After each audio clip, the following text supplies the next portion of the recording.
J'ai une fille de 10 ans et tout récemment, en fait, je l'ai surprise sur la balance en entrant dans la salle de bain. Comme parent, j'ai trouvé ça préoccupant. J'étais surprise aussi, en fait, et rapidement, je l'ai questionnée.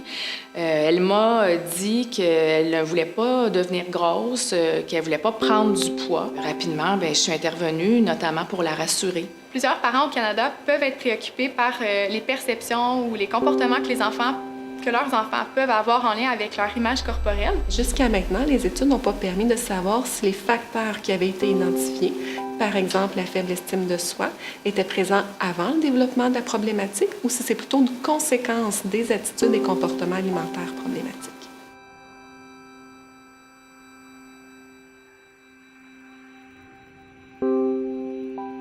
Alors que la plupart des gens croient que les préoccupations pour le poids et l'apparence débutent à l'adolescence, ce phénomène commence plutôt dès l'enfance. La plupart de ces cas sont anodins, mais quand les préoccupations deviennent envahissantes, cela peut avoir des conséquences très importantes.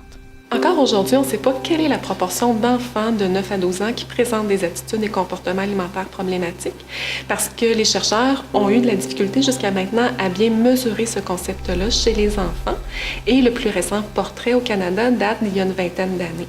Or, on sait que la proportion a augmenté ces dernières années. C'est important de faire un portrait actuel de la situation, mais aussi de comprendre pourquoi il y a des enfants qui, dès 9-10 ans, commencent à vouloir perdre du poids et développent des attitudes et comportements alimentaires problématiques. Il faut donc s'intéresser à l'ensemble des facteurs et aller plus loin que les seules pressions sociales pour la minceur, parce que c'est sûr que ce facteur-là, en lui seul, ne peut pas expliquer la problématique. Considérant toutes ces conséquences sur les enfants, il est urgent de mieux comprendre ce phénomène et c'est ce que vise ce projet de recherche financé par le Conseil de recherche en sciences humaines du Canada. Dans l'étude de Mme Thibault, Touga et Laurier, les enfants de 5e et 6e année, ainsi que leurs parents, répondront à une série de questionnaires sous format papier, ainsi qu'à des questions lors d'une entrevue.